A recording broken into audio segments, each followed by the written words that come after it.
Good afternoon po sa mga magigiting na lingkod ng Panginoon. Andrew Theological Seminary. Our subject is all about Old Testament survey. Dito na po tayo sa session number 4. The Book of Ruth ang pag-usapan po natin.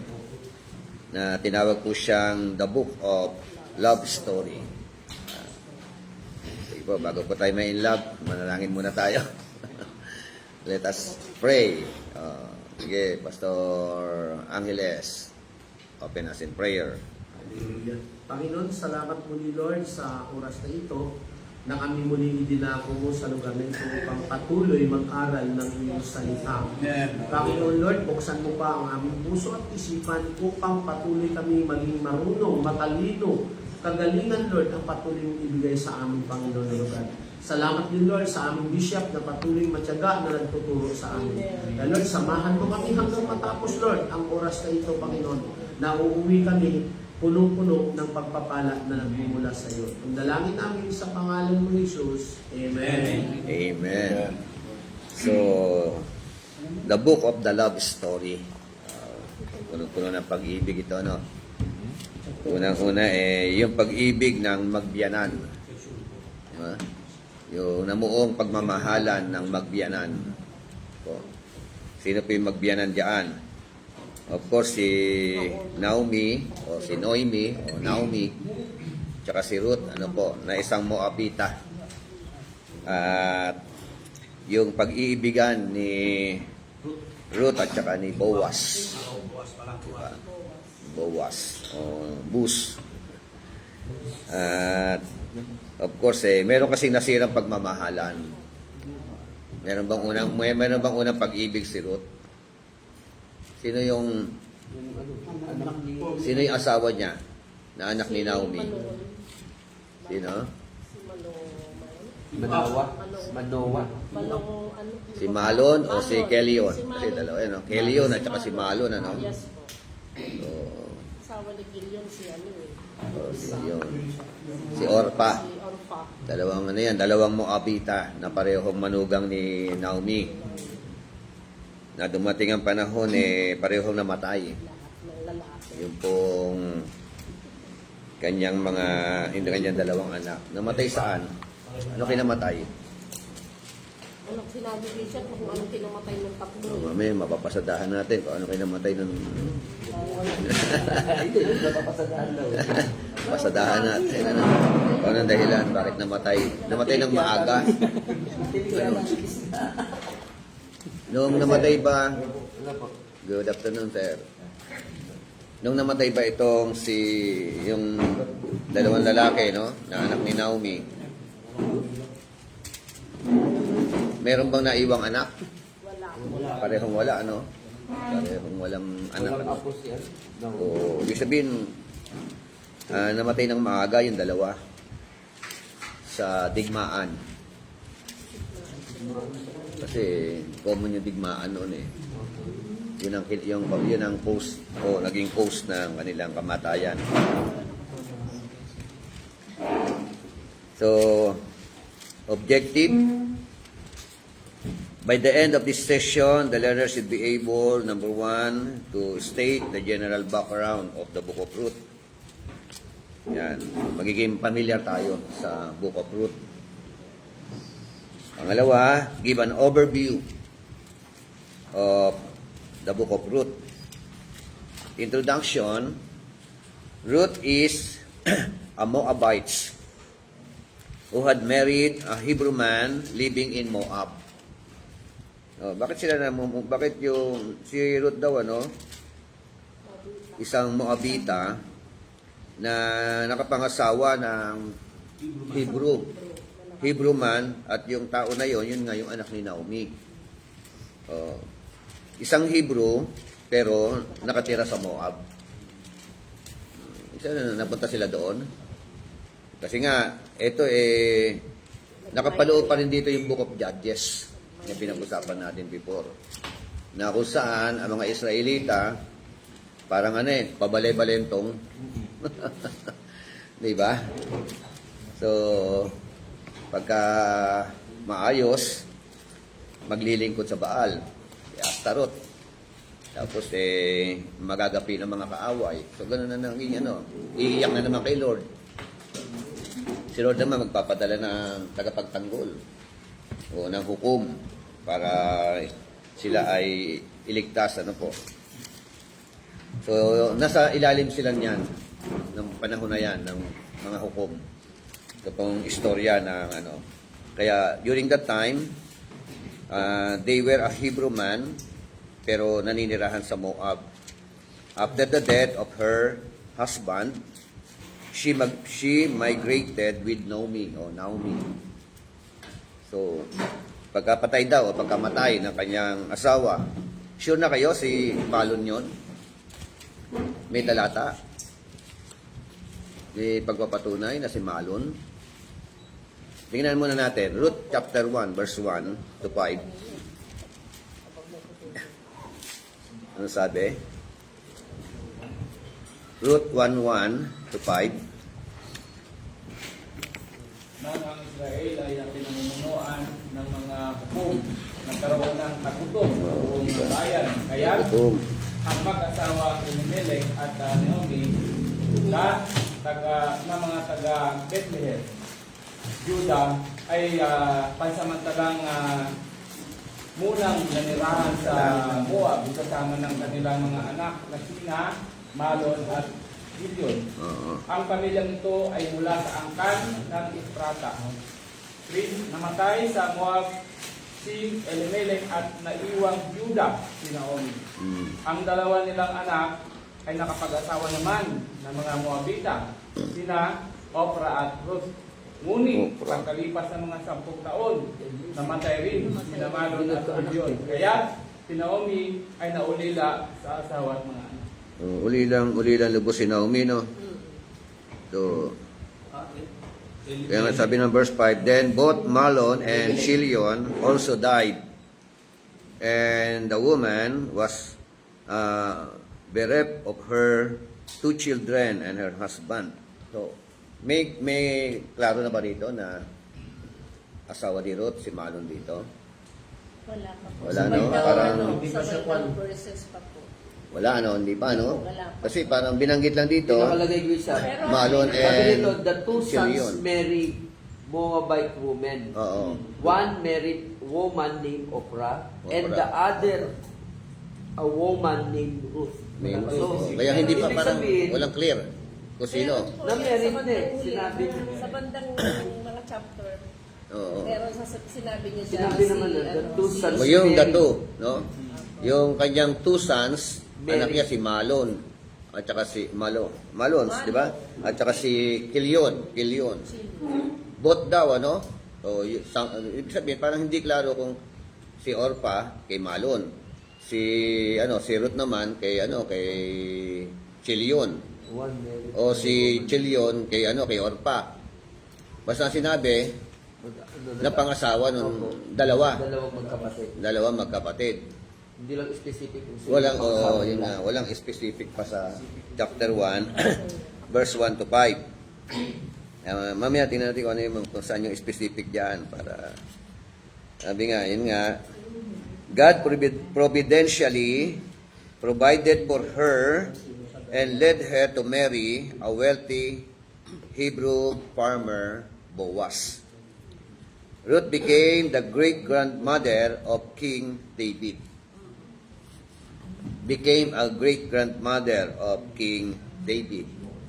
Na nakatala po sa Matthew chapter 1, verse 5. So, meron pong great-grandmother, ang ating Panginoon Jesucristo, sa katauhan po, na hindi po Israelita, Moabita. Di ba? So, dyan po, kaya, tingnan natin yan, Sabi nga, this story of love, devotion, and redemption. Ito po, istorya po ito na tinatawag na pagmamahalan. Ano pa? Yung devotion. Kung sinabing devotion sa Tagalog ito. Devoted, Devoted, di ba? Parang devoted siya din sa Parang loyalty yan eh, no? Tapat. Ganun, ano? Synonym yan ng loyalty. So, yung pag-ibig na meron tinatawag na talagang devoted, devotion, at saka yung story of redemption. Meron pong meron pong malalim na ano rito, na mensahe sa aklat ng Ruth. No po.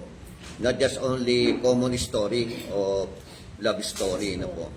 Merong pag-ibig diyan na talagang napakadakilang pag-ibig na mamaya mahahalungkat natin. No po, anong napakadakilang pag-ibig meron diyan. So, siyempre, siguro alam niyo na yon. It is all about yung pagmamahal ng Diyos sa sangkatauhan sa pamamagitan po ng ating Panginoong Jesucristo. So, meron kasing tinatawag na kinsman redeemer. Yan, tatalakayin natin yung terminology na kinsman redeemer. Okay, so general background.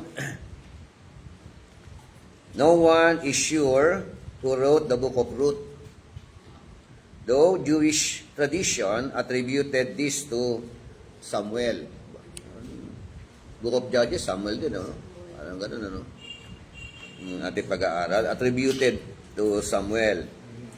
If he is the author, it would have been written near the time when David was anointed king of Israel. O, kung siya yung author, ano? Malapit, ano, sa panahon na kung saan, si David ay i-anoint bilang hari o na-anoint bilang hari ng Israel. If that would be the case, Samuel's writing could have been to justify David's claim to the throne. No? Through Ruth and Boaz, his great-grandparents. The time of writing could be in the time of David. Possible, ano? Purpose. To show God's providential rewards for faithfulness, even in times of faithlessness. Itin ko, no? To show God's providential rewards for faithfulness, even in times of faithlessness. Faithlessness. Para raw ipakita, no? Providential rewards For faithfulness, for faithfulness, even in times of faithlessness. Alam naman natin nangyari sa Book of Judges, ano? Yung senaryo, yung routine ng kanilang mga buhay. Ibig sabihin, nandyan pa rin ang tinatawag na providential rewards ng Panginoon. Yung hindi mapapasubali ang, di ba? Yung gantimpala, no? Ng ating Panginoon doon sa mga faithful. No? Sa kabila ng marami ang faithless. Di ba? Yan po yung purpose ng aklat ko na ito. Theme: Redemption through the kinsman redeemer. Redemption through the kinsman redeemer. Yan. Pagtutubos, ano? Pagtubos Kinsman Redeemer. sa pamamagitan ng tinatawag na kinsman redeemer. Kinsman Redeemer. Through kinsman redeemer. Through the kinsman redeemer. Meron kayong idea about kinsman redeemer?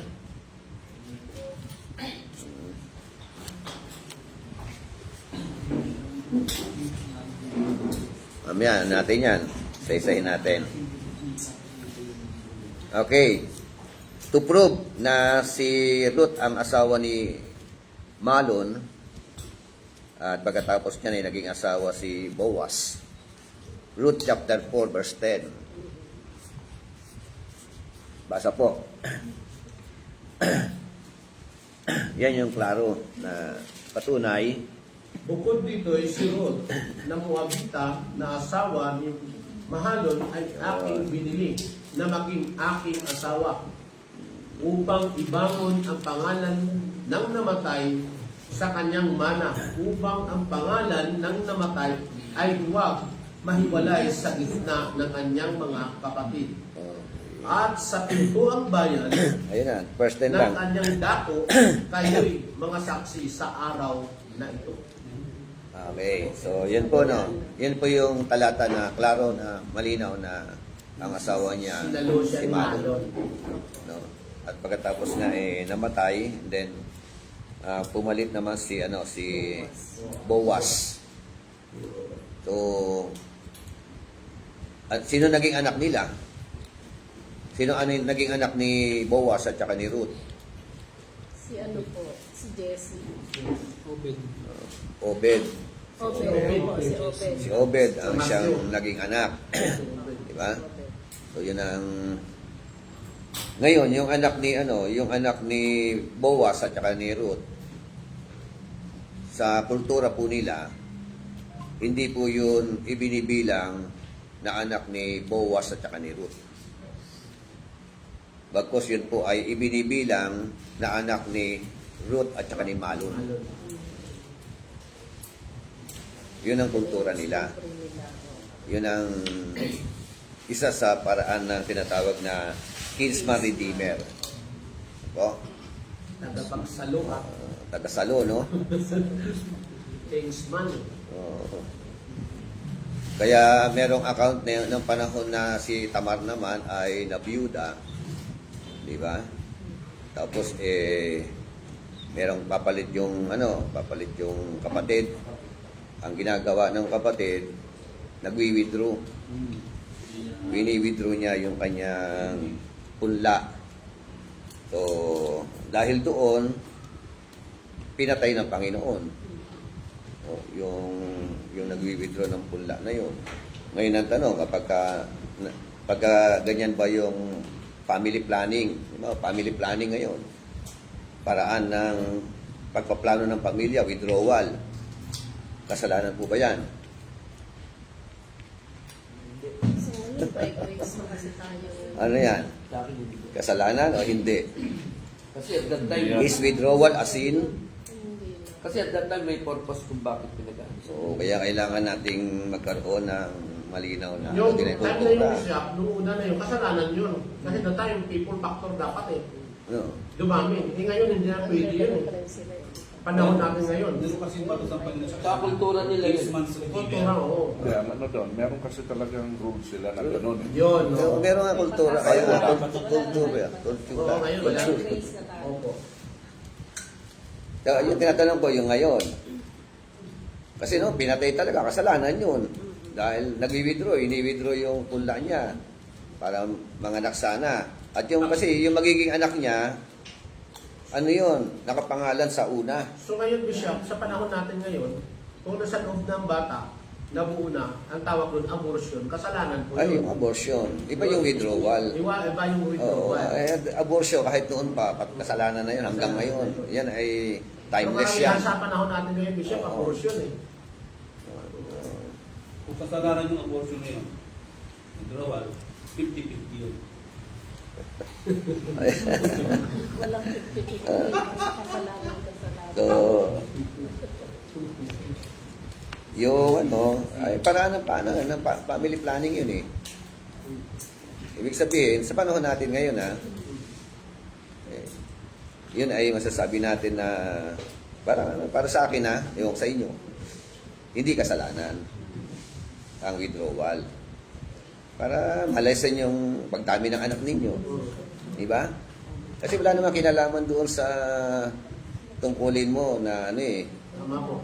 para manganak yung babae, yung anak. Kaya yung wini-withdraw kasi hindi naman niya anak. Pagka nanganak ito, hindi naman pangalan ko. Pangalan ng kuya ko. So, di ba? Parang gano'n eh. Doon naka yun. So, Doon nakarehistro. Pagka pinarehistro mo yon para kung may apelido man yan, wala namang apelido noon eh. Private pala sa Line mga age. panahon. Pagka walang sasalo sa walang hindi niya panagutan, pag may sasalo talaga na willing, ayos pala no. Hindi. Basta Ayan. wala, ano. Ang pinakamalapit na kamag-anak ang sasalong.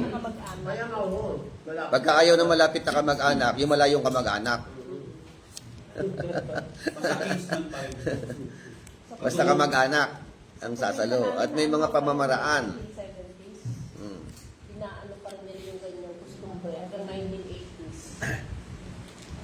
Kapag namatay yung kuya, kapag may nakababatang kapatid, yun talaga yung automatic opo sa probinsya na. Basta Meron pa rin mga kulturang ganyan sa probinsya, Opo, sa no? amin po noon, Basta walang anak. naanuhan ko na eh, kasi malaki na ako, elementary na ako.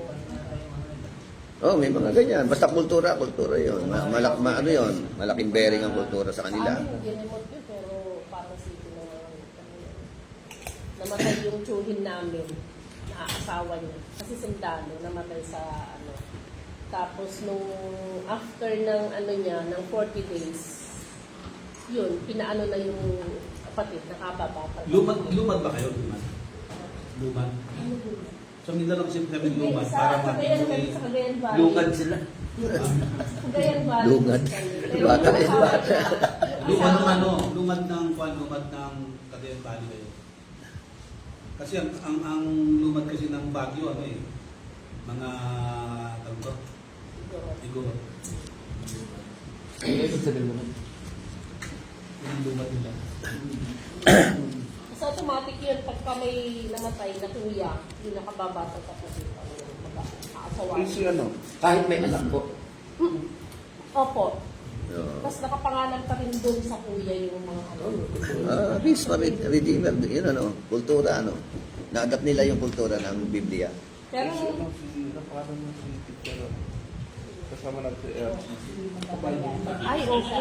Si ano, yung isang kasamahan namin dati, dito lang, lately lang, namatay yung asawa niya last 1 year ago. Asawa niya, pastor. Pastor yung asawa niya.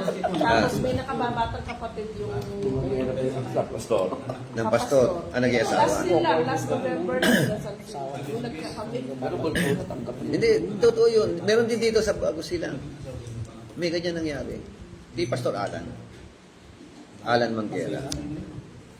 Teacher Charo. Kasama ng dating chairman Isa, namin parang sa... si Judah, no? Parang si Judah ba? Yung mga anak niya, asawa yung kay, ano, kay Tamar ba yun? Ayun na, the love story of Judah and Tamar. Ha? Kasi hindi So, ibang nagkaanak. story yun. Genesis Kasi nagkaanak 38. yun ang Judah sa kanya.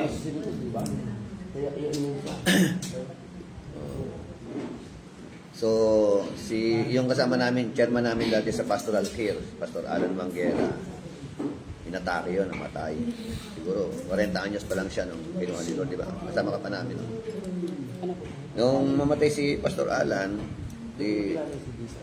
bumaba dito yung kapatid na isa. So, tumulong-tulong muna, gawa ng pustiso, kasi pustiso yung business. Banda mo na na-develop sila. Na-develop yung byuda doon sa kapatid ni Pastor Alan. Ngayon, sila na po yung mag-asawa. Hindi natin alam kung anong dahilan. Baka nagkailaban. Iba kasi yung nagkakailaban doon sa ginawa mo yung tungkol. Mahalaga in Iba love yung eh. dahilan Love eh. na itong Kinsman Redeemer kasi, ginawa nila yun dahil una, customary nila at obligasyon ng Out of kapatid. obligation. Ano? Oo. Kaya nga, Ayaw nga ano sa gusto. sayo sa gusto mo, nagkailaban mo kayo. Iba yun. Oo. Ganun yung sa akin. Actually, meron mas malapit na kamag-anak bago si Boaz. Gusto niya pang ilipat sa kay. Di ba? Pero umayaw. Umayaw yung yung kwento niya, tingnan natin mamaya, no? Umayaw yung mas malapit na kamag-anak, kaya merong ritual na ginawa. Kasi bukas. Merong ritual. Meron palang ritual eh, kung aayaw ka eh. Nagkabayaran. Tingnan. Pangontra sa sumpa. Kailangan, Meron. may mga witness bago mo yan. Nagkabayaran ka. Yung sa Direto muna niya. Bukas. Ayan, so tingnan muna natin, no? Overview of the book of Ruth. Una, from chapter 1 hanggang chapter 2, Ruth's love revealed.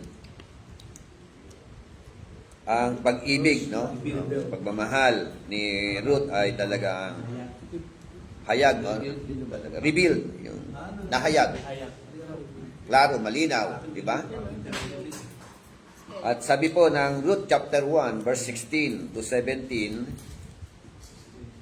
"But Ruth, do not urge me to leave you, no? Or turn back from following you. For where you go, I will go, and where you lodge, I will lodge. Your people, my people, and your God, my God.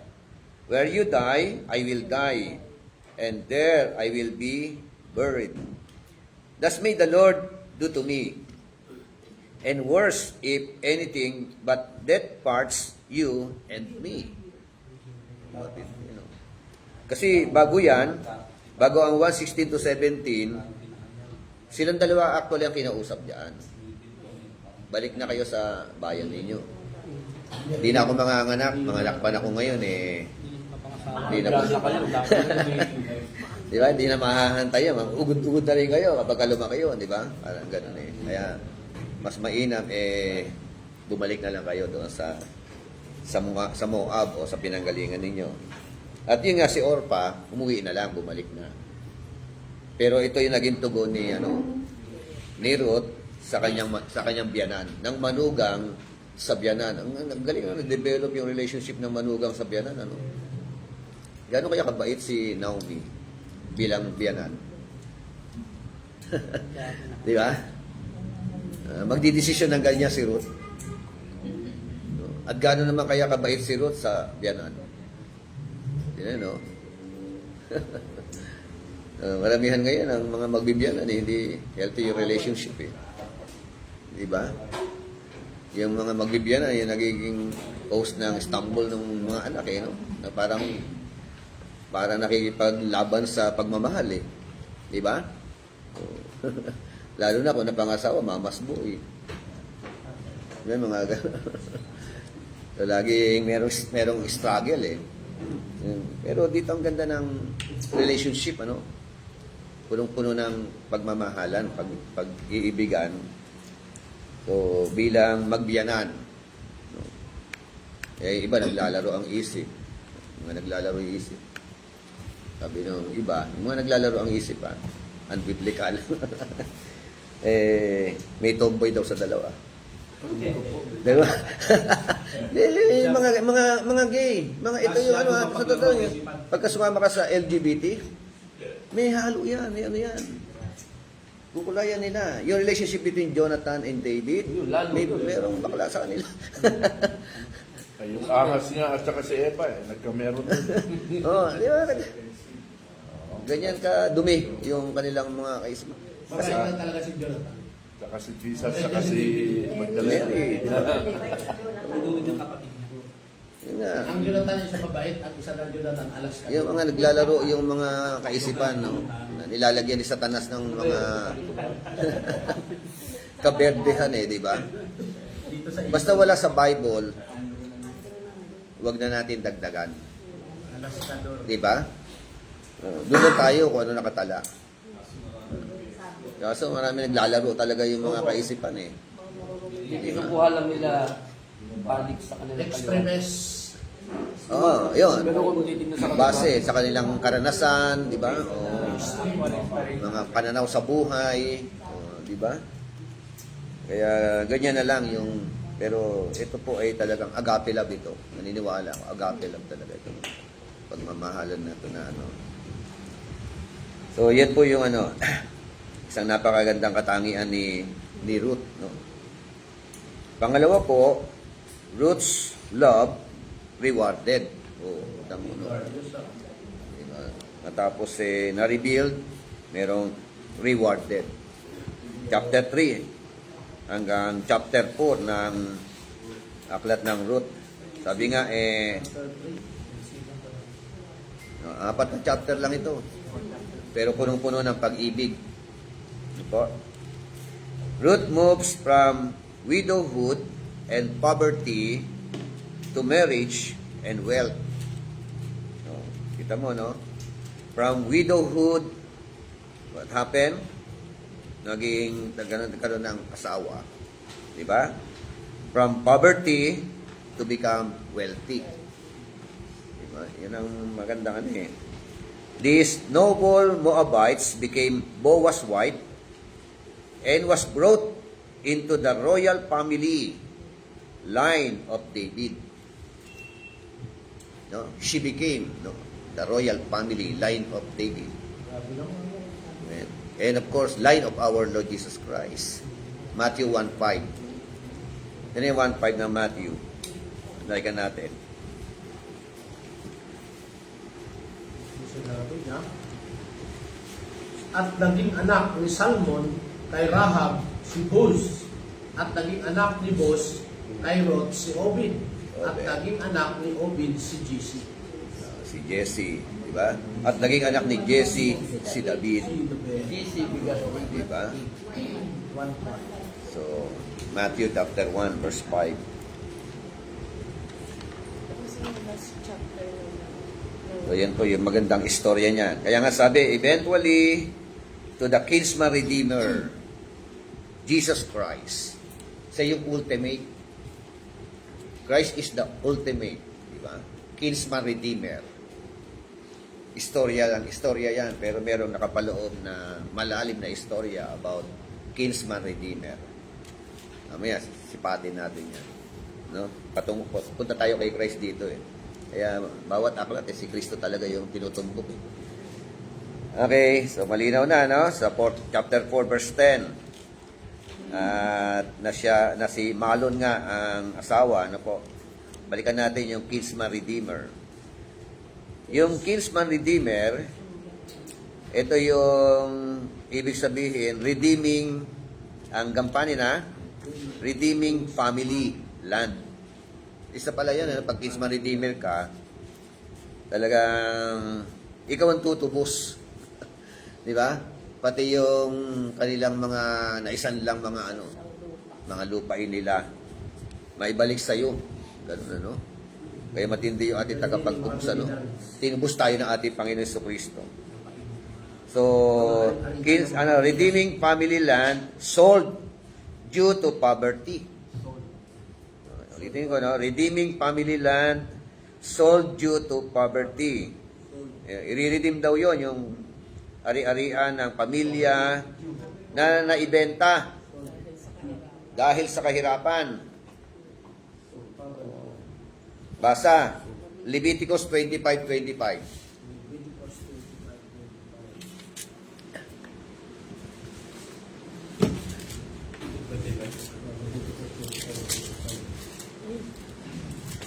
$25.25. Basa. Sabi? Kung ang iyong kapatid ay maghirap at pagbili ang anumang sa kanyang pag-aari, ay paroroon ang kanyang kamag-anak na pinakamalapit sa kanya at tutubusin ang ibigbili ng kanyang kapatid. Oo, di ba? If a fellow countryman of yours becomes so poor, hirap talaga, naging pulubi, no? Yun ang sabi, no? Sabi nun he has to sell part of his property, o naibenta na lahat ng property niya. Then, his nearest kinsman is to come and buy back what his relative has sold. Yun ang ganda ng ano nila, no? Kaya wala Sa atin, pwede lang yun pag sinadla. Oo. Pero yung nabili na, ayaw na ibenta, bali, akin na to, ayoko na pagbili to. Hindi pwede sa kanila, pag gustong bilhin ulit, buy back. Oo. Kultura No pa rin choice yun. ka. Oo, no choice yun na, Benta bumili. mo, ba't ayaw mong ibenta? Oo. Mag-anak, batas nila. Oo. So, pag binenta, kung magkano yung pagkakabenta, ganun din ang bilihan. Ganun mo ulit bibilihin. Ngayon nabenta mo ng, halimbawa, ito yung katabi namin, 150,000 lang nabenta yan. Ngayon, 3 milyon yata po, binibenta na yan. O, minimum 2 milyon, ganyan. Grabe, milyon na pinag-usapan. Milyon na usapan dito. Dito yung lupa dito. Yung lupa sa amin, 365, ay 260 165. Ngayon, ano na siya, 2.5. Oo. Di ba? Oh. Yun nga, paano? So, hindi nakasulat sa dito kung may tubo. Ganon. O, di ba? Kasi nagde-devaluate ang pera ngayon. Sa kanila, ewan lang. Ayun nga ang nabili namin lupa do sa sa Tanay, ay sa sa Rizal. 200,000 lang yung binabayaran na ako ng 500,000 ni Bishop Osile. Oh, di ba? Yun mo para yung kaya ang sarap mag-invest ng property, lupa kaysa sa sasakyan. Di ba? Pagka lupa, Pag ang sasakyan kasi habang tumatagal, nadidevalue yung sasakyan eh. Pero ang lupa, nako, pataas ng pataas. Sa value. parang ginto. Parang ginto, di ba? So yun nga, katulad niya, naibenta niya na nila ng naging mahirap eh. Tapos nalaman na malapit na kamag-anak mo, tutulungan ka niya. So wala nakatala diyan kung same amount ang bilihan. Di ba? Silent na naman tayo ron kasi wala nakalagay, no? Basta ang doon, ang gampani ng pinakamalapit na kamag-anak ay bilhin o tubusin, parang gano'n, Kung Pero sa Bishop, sa chapter 60 ba yan? Kapag walang kamag-anak na makakabili, Yun. pag yumaman ulit yung nagbenta, siya pa rin ang bibili. siya pa rin. O, priority. Priority na ikaw balik uli ang Para sa bibili. pag-ibig, Bishop, Oo. kapag ka na-foreclose yung bahay mo, bago nila i-forbidding sa munisipyo, ikaw muna yung bibigyan nila ng notice kung kukunin mo ulit yun. Yun. Para ikaw yung priority na seller, i-buyer pala. Hindi ka binigyan ng notice. So, yun ang kanilang kultura. Hindi na natin kultura ito. Walang interest. Bawal pala magbigay ng interest sa Wala, kapwa di ba? Israel. Yung Bawal. kabayan, bawal pagkakitaan. Pagkakapatid. Ang Yun may mga rules na naman sila diyan Pagka nagpautang ka, oo. walang interest as in wala Kasi talaga. wala, oo. Kahit Leviticus 5% gano'n. 25:36, huwag kayong magpautang na may tubo o interest. Ano ba siyang Huwag kang kikita sa kanya. 25, 36 to 37. Tapos pag may utang na hindi Yes, na bayaran, ang- nabutan ng billion, di ba? Anong talata, Pastor? Leviticus Hindi 25, nababayaran, babalik mo na sa kanila. 36 to 37. Leviticus 25, Opo, 36, to 37. 37. Huwag kang Ayan, kikita sa Ibig sabihin, hindi niya pagkakitaan yung Oo, ito nga, huwag Oo, kang yung kikita sa kinsman kanila. redeemer daw bawal pagkakitaan. Isa pa po, Obligation no? talaga nila, no? Bilang kinsman redeemer,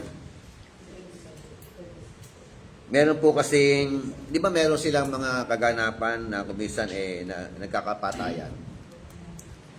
Napatay na nito yung isa. Ngayon po, may mga meron silang escape places. May mga ganyan yan. Na kapag hindi mo sinasadya yung pagkapatay mo, napatay mo, takbo ka doon. Sa area, sa lugar na yon. At hindi ka po pwedeng puntahan ng mga kamag-anak doon para patayin. parang fortress bishop? Oo. Pero yung pinuntahan, Pero pag sinadya mo, yung lugar patayin. na yun, Bishop, pag yung taon pumunta, tapos lumagpas siya doon sa vicinity na yun, pwede na siyang patayin. Yun nga. Merong vicinity yun, merong Pag territorial. tumakas ka dyan. Territorial. Doon ka lang. Paikot. Lumabas ka doon. Parang yun. Munting lupa. Pag lumabas ka doon, Iwahig. patayin. So, may mga ganun sila. Mababasa niyo dito sa ano na yan. Okay, sabi nga, yung gampani ng Kinsman Redeemer, avenging a murdered relative. Siya rin pala yung, avenger, avenging. Yung magtatanggol. O, a murdered relative. Kaya sa kanila, talagang tooth for tooth eh. Opo. Di ba? Beijing Yung ang ano, Oo, isa ano, ng lahi, Bishop. Kaya patayan talaga ano eh, no? Mga ano. Pag sabi ng pagbuhay ang pilota, ang buhay nila. Yun, buhay sa buhay eh. Mata sa mata. Sa ano po, Bishop? Sa parting Murdered. ability sa pinatay na kamag-anak. Cordillera, sa may corner. Kaya may pagka-Muslim eh, no? Di ba? Bishop, parang sa ano, Kalinga parang Apayo, sa... Bishop. Gaya, Sa gaya. Kalinga Apayo, Parang sa Korea ba yun? Sa Thailand? basta-basta Parang mag... pag may alitan yung pamilya, may magbubuwis ng buhay, magsasaksakan sila doon sa kwan, sa yung parang ng mga Muslim, sinagamit ng palda ng mga Muslim tawag yan. Nakatali. Malong. Yung malong, nandun na silang dalawa. May tali, no? Wala. Doon na sa malong lang. Oh. Talagang ano yun. Ayaw ko yun. Yung ano, yung nangyari dyan sa 12, nangyari yun sa 12, may istorya dyan, kaya nagkapatayan yung mga ano dyan. Maganda pag nakamalong, blade na lang. Hindi na makakasakta sa tawa. Sa Kalinga Apayo, Bishop, ganun ang Oo, story kultura, nila. kultura, ano na yun, Talagang, parang ano, walang hindi makikialam ang batas nila yun. Opo. Batas yun. Na kapag may pinatay sa kanilang lahi, ubusan ng Oo, lahi. parang ubusan ng lahi yan eh, no? Sa Ganun ang Kalinga mangyayari. Apayo. So, Maliban na lang no, kung meron mamagitan. No? Numbers 35:19. Tingnan niyo po, Numbers 35:19. Numbers 25:13. Numbers 35:19.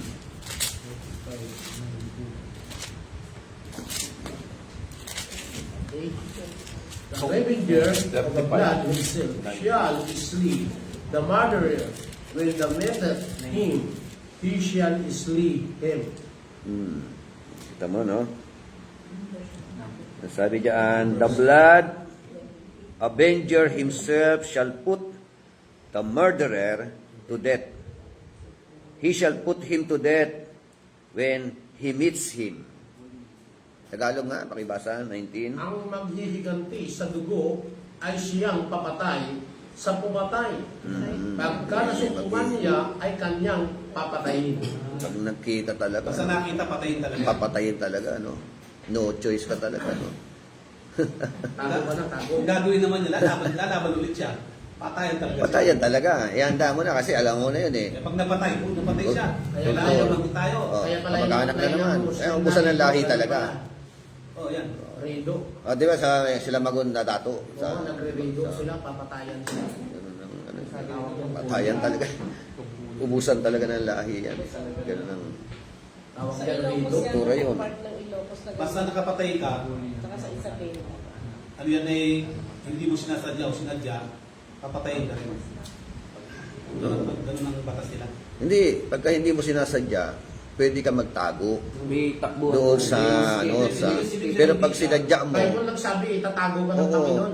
kasi magtatago ka doon, babantayan ka ng priest. Oo, mabantayan. Hindi po pwede makapasok ang mga kamag-anak doon. Hanggat buhay ang priest doon, May verse, Deuteronomy ano yun, nasa ano yun, narito yun, hindi ko na makita, hanap niyo mamaya. Bishop, nabasa ko rin yan. Yun, may mga gano'n, ano, pag hindi sinasadya, pero pag sinadya mo, handa mo na yung sarili mo. Basta hinabol ka, makahawa ka sa tali. Oo. Huwag ka na sa boundary. Makahawa ka na ganun. Save ka na. So, yan ang ano pala, no? Bilang kinsman redeemer, ano? Avenging a murdered relative. Is stated in Numbers 35, verse 19. O, pangatlong gampani ng kinsman redeemer. Marrying a widow to preserve the family line. Marrying a widow to preserve Serve, the family line. serve the family line. Yun. Anong talata? Deuteronomy 25, verse 5 hanggang verse 6. Deuteronomy 25, verse 5 to 6. Ano siya, Deuteronomy chapter 25, 25, verse 5 hanggang 6. Marrying a widow to preserve the family line. O, sabi dito, verse 5, when brothers live together, and one of them dies, and has no son, the wife of the deceased shall not be married outside the family to a strange man. O, yun ang sabi, no? Yun daw, balo. Hindi raw po pwedeng mag-asawa ng hindi kalahi o estranghero. Her husband's brother, ito na, kasunod, no? Her husband's brother shall go in to her and take her to himself as wife and perform the duty of husband's brother to her. Ano yan? Wala nang kasal-kasal. Meron. May basbas lang siguro yan. Wala nang kasal. Wala nang Basta ito yung sinabi, no? Yan, basta namatay Hindi eh. lang kasi may O mas kasal pa husband, rin eh. brother into him. Grabe, no? Oh. Kasi yung child namin, may kasal pa rin na nangyari. Pwede pa magreklamo. Hindi, iba yung ginagawa Pwede pa ngayon. Kasi, magreklamo. kumbaga, umiiral na sistema nila to. Sistema yon. Sistema nila. So understood na yon na diretso na yon kasi kamag-anak o kapatid. Pero sa atin, hindi May parusa bishop pag yun, halimbawa kung ayaw mo, Oo. hanggang ano. Hindi po pwedeng, pag ayaw, meron kang prenda, meron kang ritual na Ibig gagawin. sabihin siya, pag ayaw, sabi yun, Ah. at ang asawa na ng kapalipang sa kanyang harap matanda, huwag ng pagyapak niya sa kanyang mga paa at luluraan siya sa mukha. Kaysa sa Yes, sabihin, ganyan ang gagawin sa lalaki na ayaw magtayo ng sambahayan ng kanyang kapatid. Duduraan sa mukha ng Yung babae. pagyapak mo, duraan ka. Papalurin pa. Ayun nga, may mga ritual nga, yung mga ritual nga eh. Isa pa yun. Anong talata dyan din? Ano ba siya? Ano niya? Context. Nasa context niya. Anong verse? 25 na. Chapter 25 verse ano? 9 po. Verse 9. Oh. From 5, 6, 7, 8, 9. Oh, sabi nun, 19 natin. Then his brother's wife shall come to him in the sight of the elders. Oh, ito mo, meron din approve ng mga elders mga matatanda. And pull his sandal. Oh, ito. Ay maging parusa. Pull his sandal off his foot. No? And spit in his face. Oh, Duraan ka. hindi papalo yung sandal. Ano yun? Yung sandal, ano gagawin sa sandal? Tatanggalin yung sandal. Ang sa Tagalog kasi luluraan siya sa mukha. Tapos Luluraan. ano gagawin sa sandal? Sandals. Kasi Huhubarin lang wala siya. sapatos doon eh. Bawal. Huhubarin lang kanyang payapak at Ah. luluraan siya sa mukha. Duduraan sa mukha. Kasi pag tinanggalan ng sandalyas, bishop, ibig sabihin alipin. Oh. Yung, Napakababa talaga. yun na, Low moral yan sa kanila. Yun O ang yung kanila. luluran niya, mabababa. And- Low moral. Pag ayaw mo ha, sige. Hubarin lang ang payapak. And she shall declare, Yun lang ang dahilan para para ayaw mo. Hirap mo na. kita mo, ano yun itong Deuteronomy, panahon ni Moses ito. Pero judges na tayo. Meron bang mga naging tingnan natin. Balikan natin chapter 4 ng Ruth. Balikan natin ng Ruth. Chapter 4. Sabihin umiiral talaga yung batas na yun. Ruth chapter 4.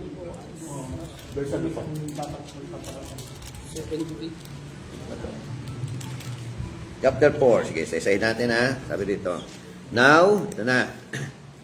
Boaz went up to the gate and sat down there. Ito na, kasi ito na yung kwento na tinatawag na pagtutubos kay Ruth Si Boaz daw po ay nagpunta doon saan? Sa gate at nakaupo doon. And behold, the close relative of whom Boaz spoke was passing by. Merong kamag-anak na mas malapit. Parating. Diba? Dumarating. So, ngayon po, nung dumating na, sabi ron, so, he said, turn aside, friend. Sit down here. And he turned aside and sat down. Usap siya. So, verse 2, he took 10 men of the elders. Kumuha po si Boaz ng 10 mga elder, mga kalalakihan of the city. And said, sit down here. So, they sat down. Upo na sila lahat. Then he said to the closest relative ni Naomi, who has come back from the land of Moab as to sell the piece of land which belong to our brother Elimelech. So, ano sabi ng verse 3? Basa nga Tagalog. Pagkatapos sinabi niya sa kanyang kamag-anak, ngayong nagbalik na si Naomi. Okay. buhat sa Moab, Mm. nais niyang ipagbili ang bukid ng kamag-anak natin si Elimelech. Ayun. May bukid rin si Elimelech. Nais niyang ibenta. So, sa verse 4, so I thought to inform you. No, dahil diyan, gusto kong ipaano sa iyo, iparating sa iyo, ipaalam sa iyo, no? Saying, buy it before those who are sitting here. No, bilhin mo na, di ba? Sabi no. At ito yung mga witness, yung 10 men na yon. And before the elders of my people, if you will redeem it, no, kung bibilhin mo ito, redeem it. Sabi niya, bilhin mo na. But if not, Ayaw mo. kung ayaw mo, sabihin mo lang. Huwag akong bibili. No, that I may know, para malaman ko. Sabi niya, for there is no one but you to redeem it. Oh. Wala raw po pwedeng unang bumili, kundi ikaw. Ikaw muna, parang ganon. Pero gusto ko malaman, pagtapos mo, pag nagdesisyon ka, and I after you. Ikaw ang merong priority. Parang ganon, no? Prioridad ka. Parang sinasabi niya, kung hindi mo bibilhin, ako na lang. Tsaka ako hahakbang. And he said, I will redeem it. Oo, sabi no, malapit na kamag-ano. Sige, bibilihin ko na lang. Yeah? Yun ang kultura. Then, ito may kasunod na senaryo. Boaz said, on the day you buy the field from the hand of Naomi, you must also acquire Ruth, the Moabites, the widow of the deceased, in order to raise up the name of the deceased on his inheritance. O, kung bibilhin mo yung lupain, Hindi siya package. meron siya manugang. Package deal. Di ba? Pakakasalan mo. Di ba? Gagamitin namin kayo patay. Magiging asawa mo. Di ba? Yan, ha? So, ano sagot ng closest relative? The closest relative said, I cannot redeem it for myself. Umayaw siya. Pangit ba si Ruth? Baka may baka may girlfriend na. Hindi na siya available. Di ba? Ano ba? Applicable ba sa kanila yung 4 na asawa? Hindi. Wala pa bang asawa? May asawa na. Possible, ano? Hindi na lang Kaya hanggang ngayon sa Muslim, price na dahil dami. Okay. Umayaw. Yung closest relative, yung dapat unang bibili. So, yun ang sabi niya, I cannot redeem it for myself because I would jeopardize. Ano yung jeopardize? My own inheritance. Anong niya? Ang jeopardize. Ayaw niyang, Yung sa balot ng alangan. ano yung jeopardize na ito? nakalagay doon sapagkat Tagalog. manganib naman. Mawala ang sarili kong mana. Oo, di ba? Ganyan hindi yung inheritance nila, no? Para mahahati. O, para, Siyempre, pag nagkaasawa, siyempre, pag napangasawa niya si Ruth, may hati. Oo. Mawala siya ng mana. Oo, maano. Pagkarinig niya. Okay, kaya sabi niya, ito na yung kanyang desisyon. Redeem it for yourself. So, you may have my right of redemption, for I cannot redeem it. Binibigay niya yung rights. Ang jeopardize Kay kasi Boaz. ilalagay siya sa panganib. Oh, Yun ang jeopardize. mahalaga yung yung panganib, yung kanyang ari-arian. Mayaman siguro to, no? Malalagay siya sa panganib. May kakaya na bumili. So, ayan na. Pinaubaya. Yung mag-jeopardize dito, hindi siya. Hindi siya. Yung kanyang mana. Oo, yung kanyang mana. Malalagay Yung sa kanyang mana. panganib. Ano nga eh. Okay, verse 7. Sabi, now, this was the custom in former times. Yun ang binabanggit natin kanina. Sa Deuteronomy 25 verse 5. Yun ay talaga yung utos no? Sa kanilang former times, ano? In Israel concerning the redemption and the exchange of land to confirm any matter a man remove, ito na yung mga ritual. Ano unang ginawa ng closest relative? Yung closest relative niya, remove his sandal and gave it to another. Binigay niya kay Boaz.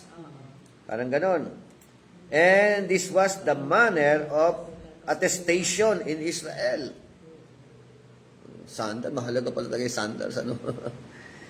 So, sa verse 8, so the closest relative said to Boaz, buy it for yourself. And he removed his sandal. Then Boaz said to the elders and all the people, you are witnesses today that I have bought from the hand of Naomi, all that belong to Elimelech, and all that belong to Chilion and Malon. Di ba? Yan po yung ano pala, no? Pero kanina, meron pang pagdura, no? Sabi kanina, sa Deuteronomy, dito wala, ano? Hindi sa pag-aasawa. Ano, natanggal na yun? Natanggal na yung ritual na yun? Dito?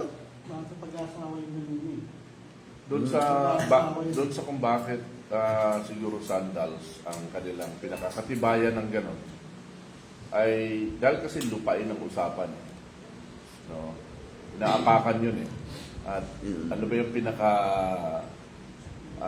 attestation na talagang sinusuko mo na.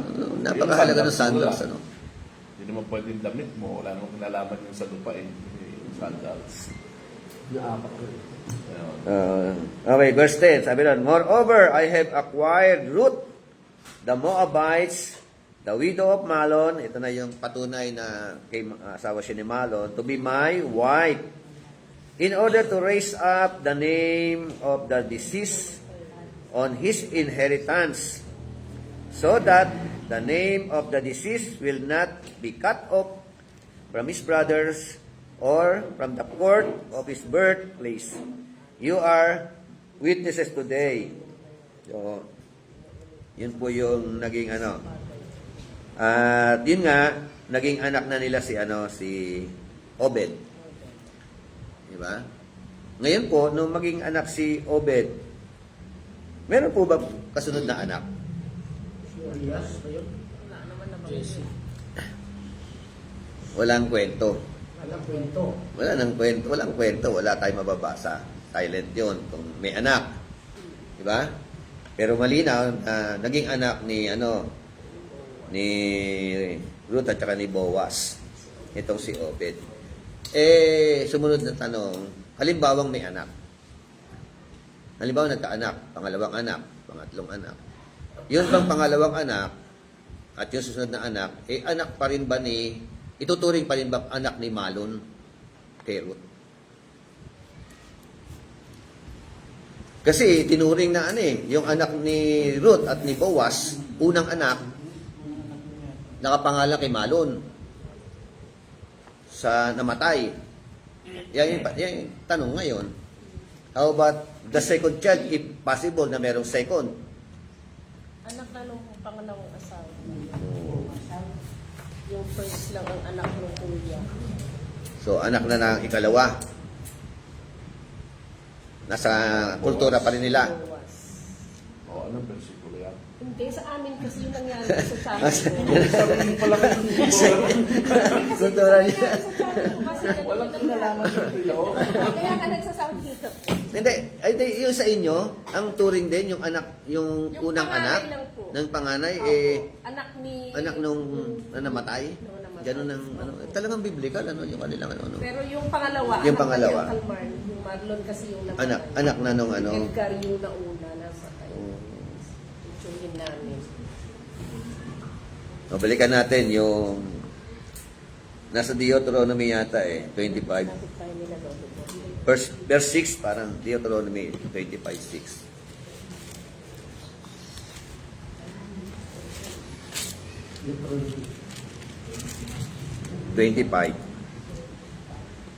Ang kanilang unang anak na lalaki ay Yan. sumunod sa pangalan ng namatay upang hindi mawala sa Israel ang pangalan nito.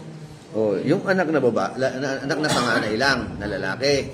Eh, paano kung ang anak na panganay ay babae? Di ba?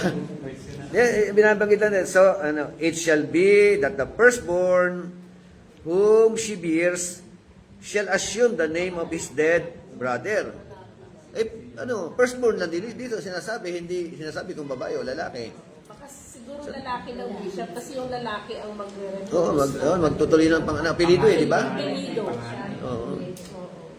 Eh, paano nga? Halimbawa, nanganak si Boaz, hindi si Obed. Babae na panganak, naging anak. Mamamatay na yung lahi nila. Tapos nanganak uli, babae uli. Kita mo, no? Sa ano kasi Bishop, sa ang tugan kasi nila, hindi kang kita babae. Kasi rito, firstborn, sabi rito. Ibig sabihin, ano nga sinasabi kung babae o lalaki? Basta sabi ng verse 6 ng Deuteronomy chapter 25, it shall be that the firstborn whom she bears shall assume the name of his dead brother. Sa New King James kasi Bishop ginamit. Yun. NASB kasi ito. Firstborn son. Dyan. Maganda. Mas kung King James Version, And firstborn it shall son. be Di that the clear. Firstborn son. Kaya kailangan mahalaga at tumitingin din tayo na ipasalin.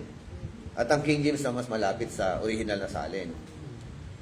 Dito, firstborn lang nakalagay Diba? Kaya medyo nagkaroon pa tayo ng question. Diyan na tayo kay King James. Bishop? Firstborn son. Firstborn son lang. Kasi yun yung Kung nagkaanak ng iba. Yun nga, yung sumunod na tanong ko. Halimbawa, nagkaroon ng anak, pangalawang anak, Oo. lalaki ulit. Lalaki ulit. Pangalan pa ba kay Malon pa rin ba yun? Hindi na O kay Boaz na? pangalawang asawa. Siguro pag Kasi firstborn son lang naman ang binanggit. Oo, kunyari, babae ko nang pinanganak, so lalaki pangalawa, firstborn son pa rin. Kasi, hindi naman son to eh. Saka hindi Oo nga, yun nga, tanong, di ba yun nga yung babae una-una, pangalawa lalaki. Firstborn lang talaga. Sa Bible Kung kasi multiple ang anak, kung si Boaz ay nagkaanak pa kay Ruth ng iba pa, hindi na kabilang yun. Babae Oo, lang talaga. yung panganay lang talaga. Panganay lang. Oo. Oo. para hindi para yung lahi niya hindi Hindi mapagmatama. Maputol. Yan ang yun ang issue diyan. Ang sinusundan doon, yung Deuteronomy Firstborn son. 25:6. Oo. Dahil Ang panganay na anak na isisilang ay magdadala ng pangalan ng namatay na kapatid. Oo, di ba? Panganay na anak. Nagdadala lang naman ng pangalan. Dadalhin ng pangalan. lalaki lang naman talaga ang nagdadala ng apelyido. Pero sinabi yan, panganay na anak. Hindi sinabi kung babae o lalaki, basta panganay na anak. Nagdadala ng pangalan. Galing sa 12 tribes, si Dina wala naman sa 12 tribes. Kanila lang. Di ba? kasi ang kagalikan kaganda ngayon ang babae na mawala yung dito noon ganun din kasi sinabing firstborn laging ganun lang lalaki lagi Lalaki lang yan. tumutuloy lagi sa lalaki Lalaki lang talaga. Laro naman ng King James Version na lalaki, na firstborn son. Oo. May Firstborn kaugalian sa son. bishop sa probinsya namin na kapag lalaki, mas malaki yung mana nila. Babae hindi. Konti. Mas strictly yung mana ng Di ba? Masyadong, kumbaga sa mababa ang tingin. Kahit nung araw ang mga babae mababa ang tingin ng mga Kaya sabi ng ibang mga magulang, nag-aaral yung babae. Anak, huwag ka na mag-aaral. Pag lalaki, Kaya magtapos sa pag-aaral kasi mag-aasawa ka rin lang. Parang merong redeemer na lalaki. Pero pag babae naman, napagpipirahan ng magulang. Ito, Oo nga, parang yun may mga Dote. dote. Sa probinsya namin. Hindi na uso yung Dota ngayon. Noon, uso pa din nung sa amin. Uso ngayon Dota. usuhin natin yung mag-asawa Okay, so yan pa rin, Indo. kaya sa Muslim mahal lang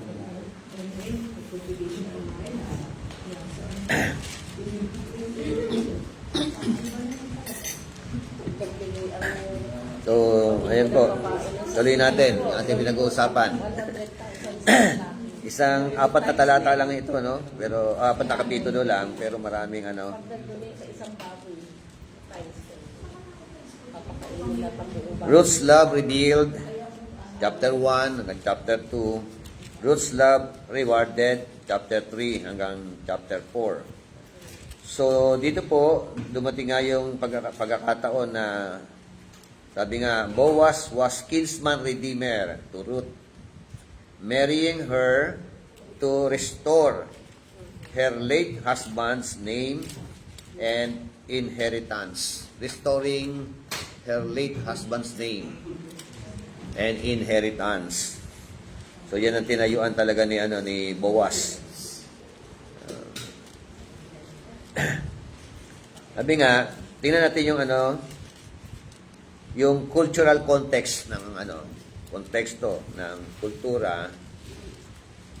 Obed considered Mahlon's child, not Boaz. Si Obed, na anak ni Ruth, anak ni Ruth yan, literal, tsaka Boaz. Pero he was considered Mahlon's child. No? To preserve Mahlon's lineage. To preserve yung Mahlon's lineage. Yun po yung So, Boaz acted as kinsman redeemer. Enduring Mahlon's name continued through Obed. Enduring Mahlon's name continued through Obed. So, yun po ang noon. Eh, ginampanan daw po ni Boaz ang kanyang trabaho o gampanin para maituloy ang lineage, no? Yung lahi ni Mahlon na maagang namatay. Po. So, yun po yung Kaya pala si Jesus, yun, para tayo kay Jesus siya, Christ mamaya. puro mga mahihirap ang kanyang mga pinuntahan dito kasi tinubos niya yung mga Tinubos niya, no? mga mahihirap. Yes, kaya magandang kaya merong sabi ko may malalim na istorya itong kinsman redeemer na ito na ginampanan ni Boaz.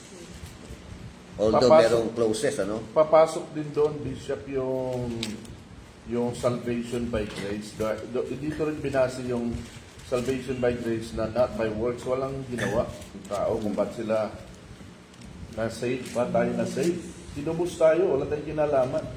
Kinsman Redeemer lang si Jesus Christ. Kumbaga, napunta lang tayo sa Diyos dahil sa Kinsman Redeemer. Anak tayo ng Diablo, tinubos tayo doon. Kaya walang involved na works. Walang involved na works ang salvation. Parang ganito rin. Si Obed? Obed. Si Obed. Obed. Siya lang yung, paano pa sasabihin? Yung Lineage. yung tinubos na lineage. Kumbaga, ang talagang meron lang honor doon, yung tumubos.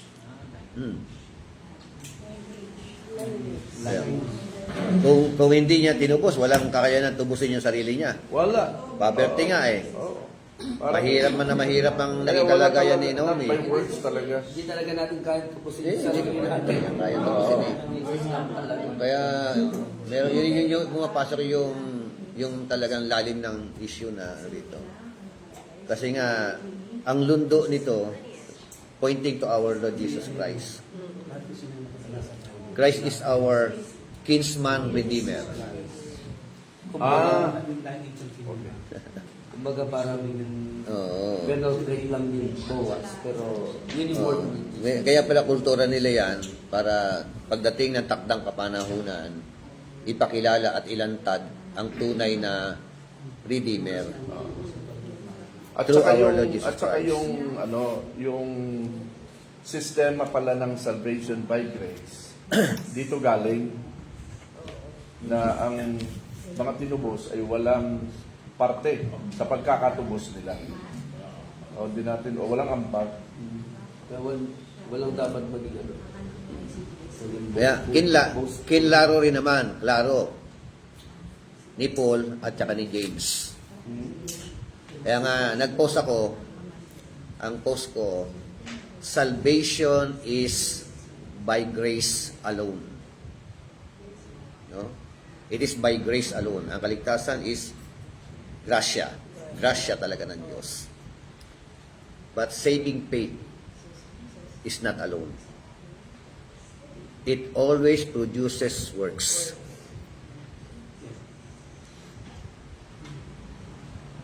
Kaya, di ba?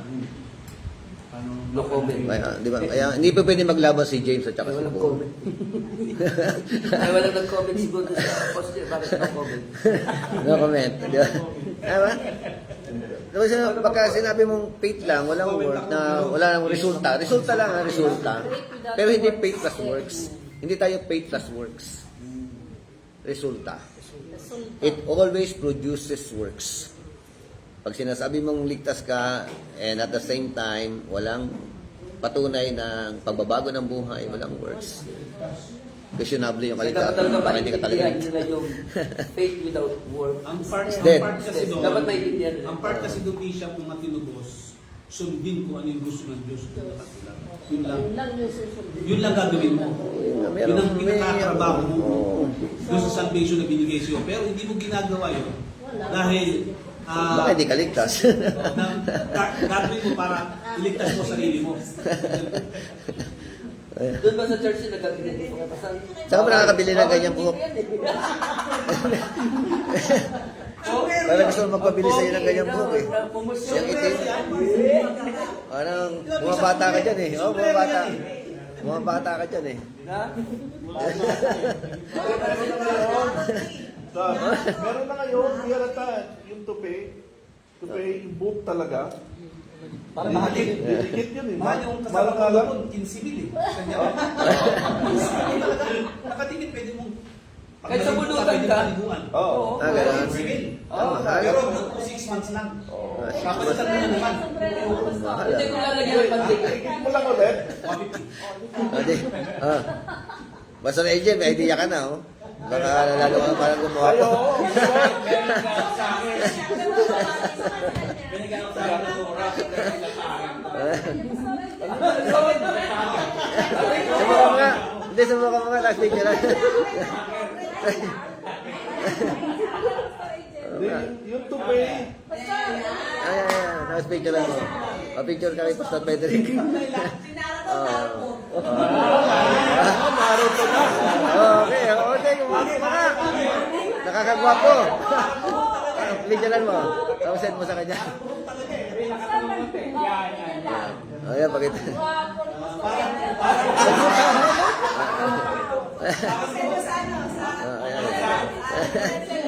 Sa akin, akin. Ayaw. Sana, didikit doon eh. Problema ka Mahal. Pero pag kung yun pa rin ididikit, 15 pa rin? O yung adhesive na pabayaran? Hindi, kasama na yun. Kasama na. Pero ano lang, pero good for 6 months lang. Ay, hindi. Yeah, magkano yan? Yung hawak mo. 150 lang din. Bumili ka ng maraming 150. May 18. May ibang kulay ba niyan? May ibang kulay ba niyan? Pabili na ako sa'yo. May kulay itim, may blank, tapos may kulay blue. Oo nga. Oo, yan ang pala. Ibang kulay eh. Saka ka bumili. Ito kasi binigay lang itong ano ng kasama namin lupon. Parang sa akin ng center. Regalo sa'yo. Kasi mayroon ka magsubero ito sa'yo. Kung siya, tutuwa naman ako. Para sa Bagay naman kasi sa inyo eh. Bagay nga eh. Oo nga eh. Bumata ka. Bumata ka na naging mukhang Delikado yan, basta. 35 na. Delikado yan.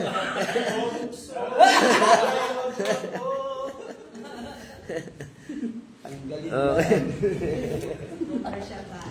Okay, balik tayo sa ating ano. So, pwede ba ma-redeem yung mga buhok natin? Kaya ba ma-redeem? Piluka. Wala na.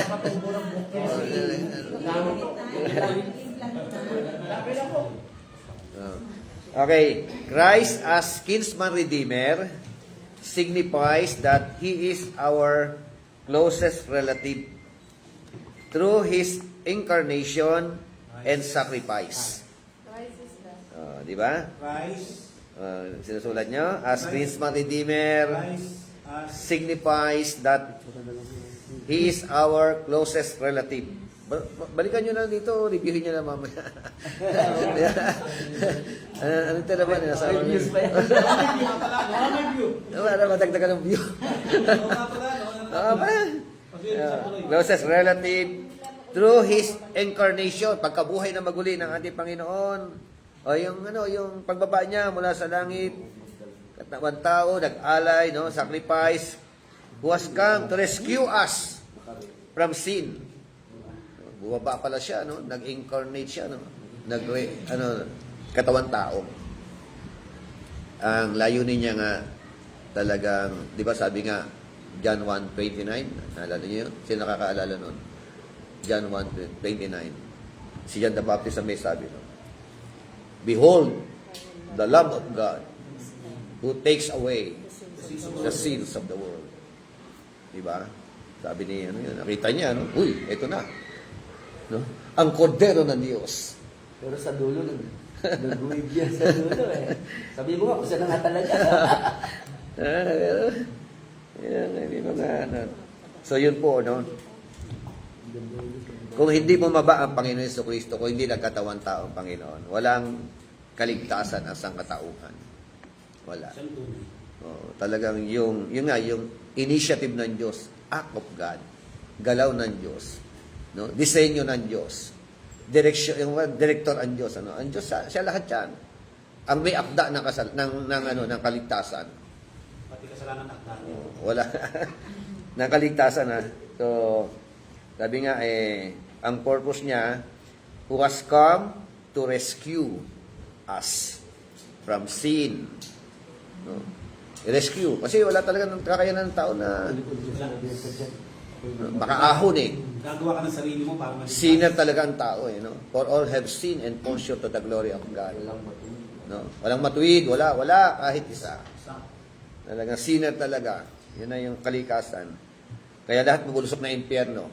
Lahat. No? Anumang relihiyon ka, anumang ano ka. Kaya pag hindi mo kinilala si Kristo, kawawa ka. Diba? Si Kristo lang po ang natatanging tagapagligtas. Hindi po si Muhammad, di ba? Hindi si Manalo. Lalong hindi si Buddha. Diba? Only Christ. Yeah? Ang purpose niya, who has come to rescue us from sin, from poverty, and from bondage. Diba? Yan ang purpose. Ma-rescue ang bawat isa sa atin sa pagkaalipin. Siya'y mayaman na nagpakaduka. Oo, yun. Upang Ano talata yun, di ba? Mayaman siya, Nagpakaduka para sa naging dukha o nagpakaduka para ikaw na mananampalataya ay yumaman. grabe duka. When you become a Christian, you are rich. You are wealthy. have everything. Kasi tagapagmana ka ng kaharian ng langit. Yun na, yun. Magaganap lang yun pag pinaniwalaan. Pero pag minemorize sa utak. Di ba? So, yeah. So, sabi nga he is the Goel. Goel. Hebrew word yun. Goel. Ibig sabihin, Redeemer. No? Who restores us to a right relationship with God and brings us back into the family of God. Amen? Only Jesus. Amen? Kaya walang relihiyon na makapagdadala sa atin doon. Makagagawa nito. No religion can bring us back to God. Diba? No other denomination. Only Jesus. Amen. So, pinag-usapan natin ang ganda ng Kingsman Redeemer na to, di ba? Ikli lang ng libro. Maikli lang, ano? Pero punong-puno pala ng lalim ng, ng aral, ano? So, basa, Romans 8:29.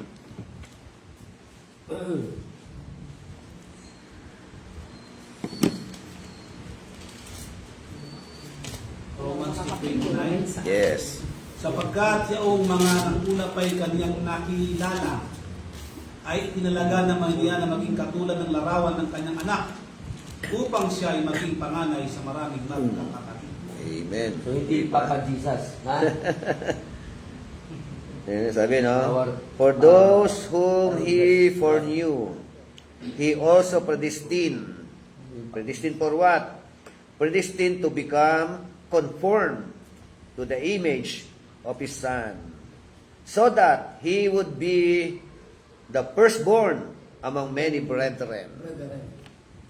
Christ was the firstborn.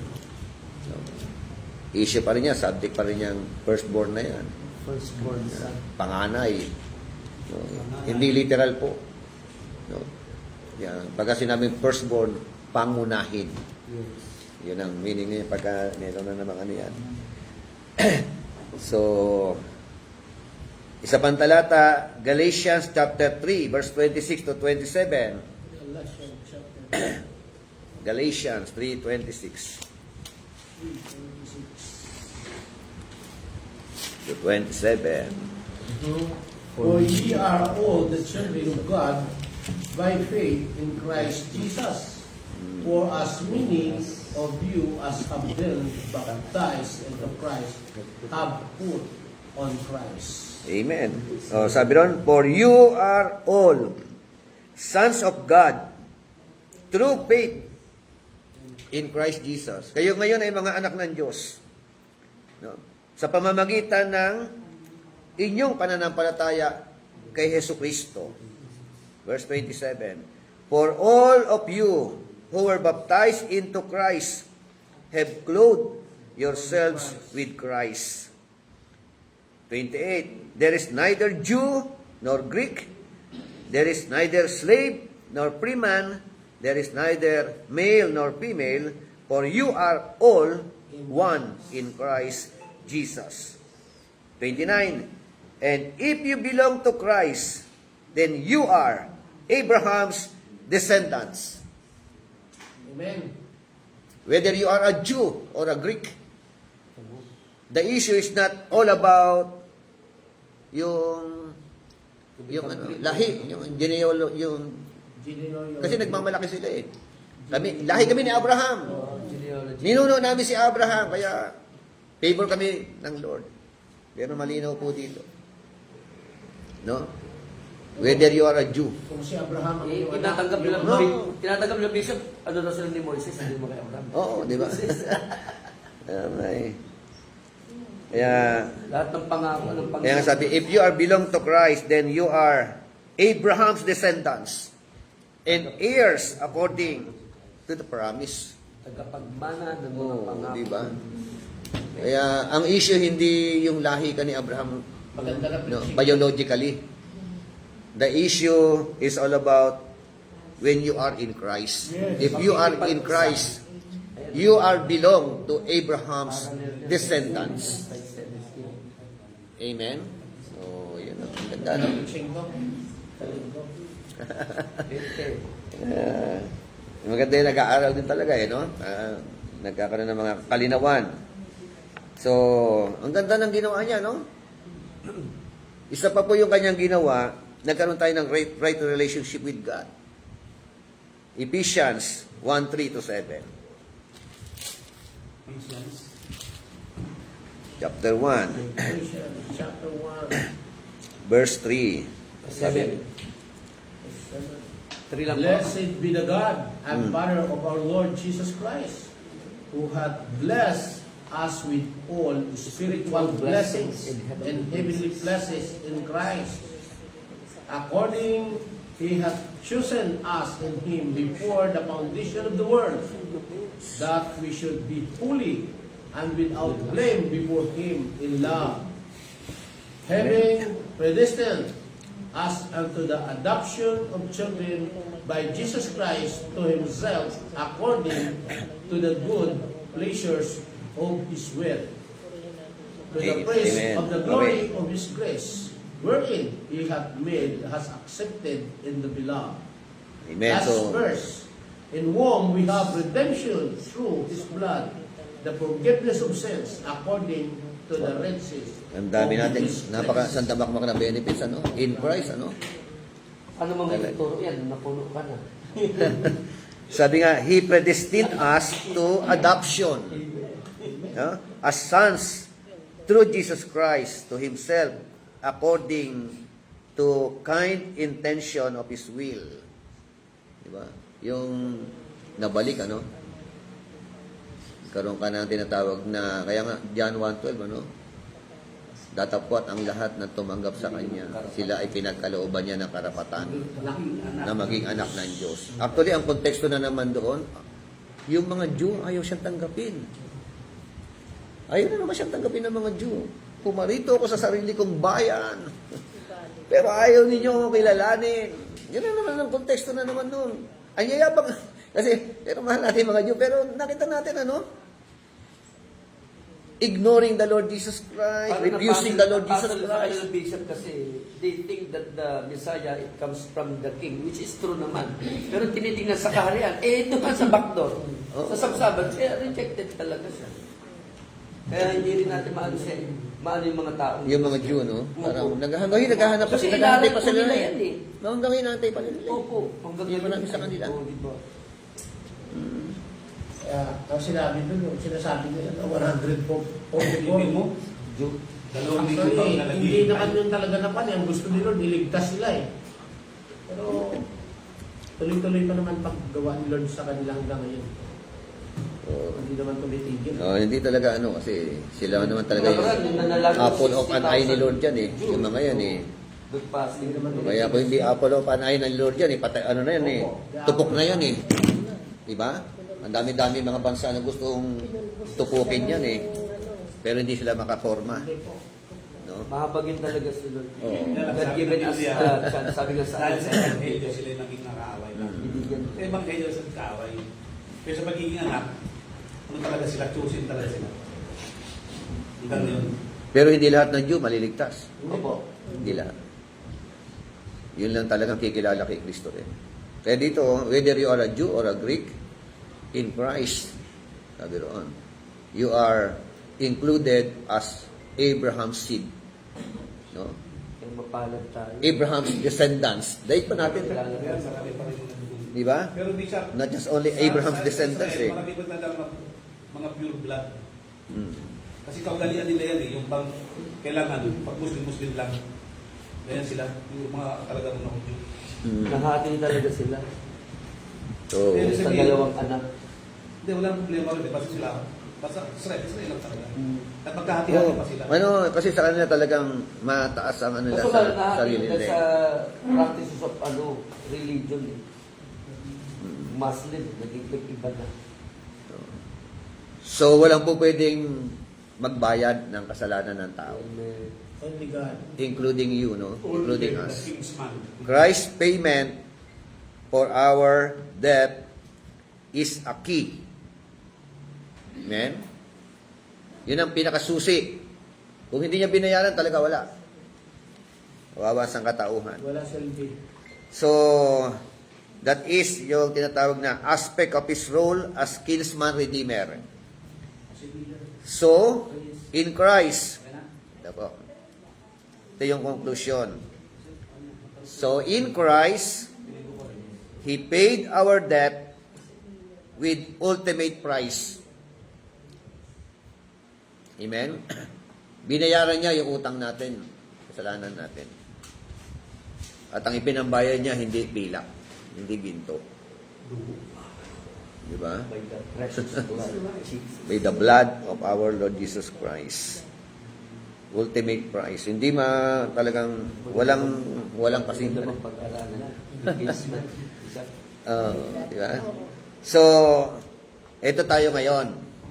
In Christ, we are declared righteous before God. Amen?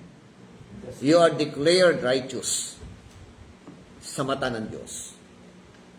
Amen? Romans 3:24 po, pakibasa. Romans 3:24.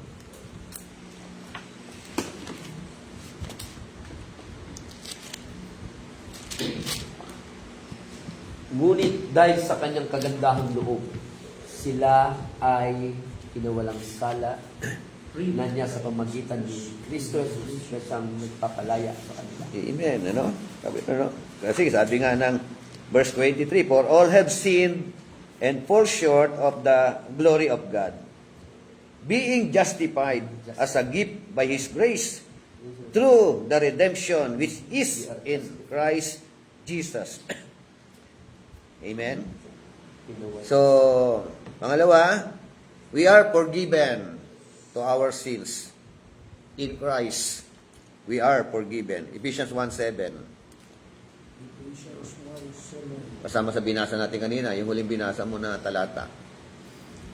We are forgiven. Tinubos tayo ni Kristo sa pamagitan ng kanyang dugo.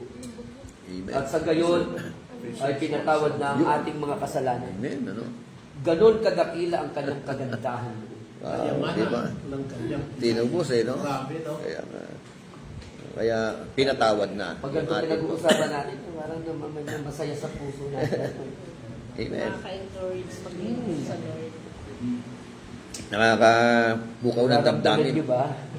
Amen. Yes. Thank you. So, in Christ, we are not just declared righteous before God. We are not just only forgiven to our sins, but we are given a new inheritance. Years. Amen. Romans 8:17. Romans 8:17. Inheritance, ano? Tagapagmana ka. Ano? And if children, Yun, no? then heirs of God, and joint heirs with the Christ, if so be that we suffer with Him, that we may be also glorified together. Amen. Sabi nun, and if children, heirs also. Diba? Tagapagmana. No? Heirs of God. Wow, talaga matindi, no? Yayamanin ka pala no? Tagapagmana ka ng ruler of the universe, ano? Meron tayong tatay, ano? Meron tayong Abba Father, ano? Kaya magkita-kita tayo doon sa langit. Imagine ko yung nakakulong ka ng mahabang panahon para dahil sa death row at dumating na yung araw na Bitay. bibitayin ka na. At alam mo na talagang huli mo na yon at wala ng pag-asa. Doon sa date na yun, biglang dumating. May bumili sa'yo. Laya ka na. Sino? Anong ginawa ko para gawin? Wala kang ginawa. anong mararamdaman mo? Anong gagawin mo? Kahit siguro gaano ka kasamang tao. Iiyak na. Hindi mo maintindihan ang feelings niya. Tapos binuksan yung kulungan, pinalaya ka na, malaya ka na, kinongrats ka ng mga tao. Ano ba nangyayari? Nagigiting ko. Iyak ka nun, sasabog ka nun, ano? Tapos pagdating mo sa labas, yung tumubo sa'yo, Ay, mahalikan ko yun. oo, tapos sasabihin, Palitan mo sa paa. ito pa, hindi pa doon nagtatapos, pastor. Hindi pa doon nagtatapos, sasabihin sa'yo, pamamanahan kita ng aking yaman. Aray ko po. Ano? Ang gagawin? Yan, Ang alala gagawin mo yun. nun? Mababago talaga buhay mo. Di ba yung kwento ng merong pastor na nangarap siya sa kanyang anak na mapatapos ng pag-aaral sa Bible School. So, malapit na yung graduation. Sabi niya sa anak niya, anak, pagtapos ng graduation nyo, ikaw ang magpipreach sa church. So, nakagraduate tapos on that Sunday morning, preacher yung anak niya sa church. Habang nagpipreach po siya, meron pong pumasok na isang kabataan galing sa labas. dire-diretso sa pulpito. Tapos meron dinukot sa bulsa. Pag dukot sa bulsa, tinutok sa preacher na anak. Bang!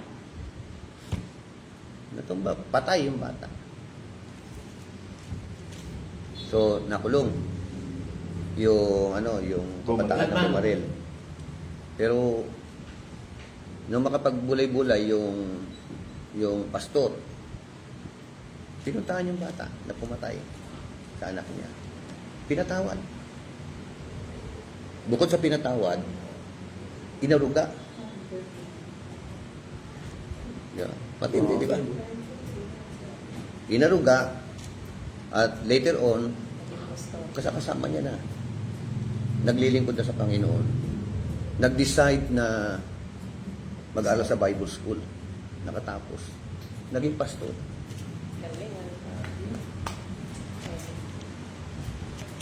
Oh. Grabe yung pag-ibig na yon. Pero literal, merong nangyari totoo kay Mas Cherry Pie malupit yan Picachi. kay Cherry, mas malupit Cherry yan Pie. kaysa kay Cherry Pie. Oh, mas Cherry Pie, matindi yan. pinatawad Oo. lang niya.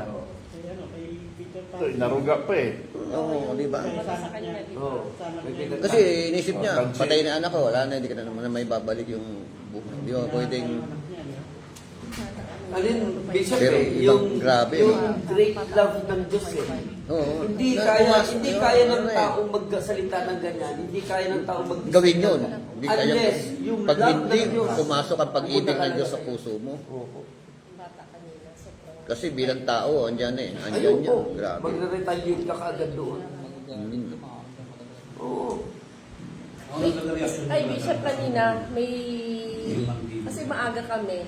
Sa kanto, huminto kami doon. Tapos may 4 na bata na ang lilikot nila, mga batang lalaki. Takbo sila. Tapos sabi ko, ano ba itong mga batang ito? Ang Oo, maraming makulit sabi yan, ko, oo. mamaya masagasaan. Pero maya, tumawid silang 3. Nakatawid na doon yung 2. Tapos siya, bumalik. Nabundol siya ng motor. Tapos binuhat siya nung isang nakamotor. Lupay-pay. Sabi ko, paalis na kami. Sabi ko, hinto mo. Gusto ko siyang ipag-pray. Sabi ko, saka lupay-pay talaga yung bata. Wala, hindi siya Nahimatay. Parang nahimatay. siya. Tapos hininto niya. Sabi ko, bababa ako. Sabi ko, kasi parang nagkaroon ako ng awa ko dun sa bata. Passion. Tapos ganun siya. Tapos sabi ko, pray ko muna. Sabi ko doon kasi itadagnan. Nilahens ko talaga siya, Lord, in Jesus name, sabi ko, bigyan mo ng pagkakataon na buhay yung bata. Kasi tinatanong nila, sabi nga, boy, ganito, ganyan, saan ka nakatira? Kasi maya, sabi ko, saglit lang po, ipag-pray ko lang po yung bata. Tapos unti-unti yung bata, boy, ang pangalan mo, Michael. Alam mo yung sobrang, sabi ko, nagkaroon ako Amen. ng sa kanya, ng sobrang nahabag ako dun. Kasi nakita ko lupay-pay yung bata, nangyayon ako. Kasi binaba niya ako. Talagang pumunta ako dun sa bata na nakahinantong sa ito sa kanto. Okay, so... Ano gagawin ng Lord siguro? Oo. Sarap habang binubulay-bulay natin ang kabutihan ng Panginoon, di ba? So napakabuti pala ng Panginoon sa buhay ni Ruth, ni Naomi, no? Ni Boaz. So yung palang book of Ruth, para siyang narrative siya ng ang tawag dito, parang parable sa ginawa ni Jesus. Oo. Pointing to our Lord Jesus Christ talaga. Parang akala mo lang. Kala mo, isa, ganyan common na simple kwento, lang pero siya pag na pinit naging na, asawa marami si pa Boaz. mapipiga siya na ano. Doon galing. Oo, kailangan, kilalanin mo yung mga karakter eh. Galing yung lahi pala ni ni Pag hindi na pag-aralan na gawin. Okay, tayo po'y manalangin. Na-overwhelm na ng biyaya na kami. Nakaka-overwhelm, ano? Diba? Ngayon, ano? Bilang mga, ano ngayon. Parang tayo si Ruth, ano? Walang pag-asa. Walang patutunguhan. No? Poor of the poor. Slave. No? Pero merong Boaz na tumubos sa kanya. Meron tayong Hesus Kristo na tumubos sa atin. Diba? Okay. Pray. Yeah, Pastor FB, close us in Okay, prayer. magbigay muna po tayo ng pasasalamat sa Panginoon sa Yes, mga narinig Lord. natin. Hallelujah. Lord, nagpapasalamat po kami. Hallelujah. Come on. Magbigay tayo ng papuri, Yes, oh God. sambat, paglulahati sa Diyos, sapagkat siya'y dakila, siya'y karapat-dapat, nabigyan ng papuri. Diyos, purihin ka, Panginoon, sampahin salamat ka. po. Oh, Pagdatingin ka, Panginoon. Thank you so much, oh God, for your goodness, Lord, in our life. Salamat, Panginoon. Nakita po namin ang Salamat, aming kalagayan. Salamat sa Nakita po biyaya mo, namin, Panginoon. Panginoon, ang Salamat sitwasyon sa habag namin, mo, oh God, Panginoon. ni Ruth, oh God. Maraming salamat, oh, hallelujah, Jesus. Hallelujah. Oh, Thank you so much, our hallelujah, Lord Jesus hallelujah, Christ. hallelujah, Hallelujah. hallelujah. Salamat po. Oh, Maraming who sits on the throne and unto the Lamb, give glory and honor and praise forever and ever. Father, I thank you. I thank you. Hallelujah. Pag-asa, Panginoon. Hallelujah. Panginoon, maraming salamat. Thank you so much. Ang kadakilaan mo ay walang kapantay na salita upang masatisfied ka, Panginoon. Lord, salamat sa pag-aaral namin ito. Nakita namin ang aming mga sarili. Yes, Lord. Na Lord, napakalaking pribilehiyo ang meron kami kung kami, Panginoon, ay makikipag-isa sa iyong bugtong na anak na siya namang aming Panginoon. Salamat sa napakalawak, napakalaking pag-ibig na may biyaya, Panginoon. Thank you. Salamat, Lord, hindi matatapos ang aming pagsambit ng papuri sa iyo.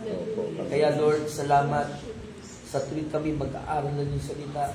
Lord, nire-reveal mo ang iyong sarili sa amin.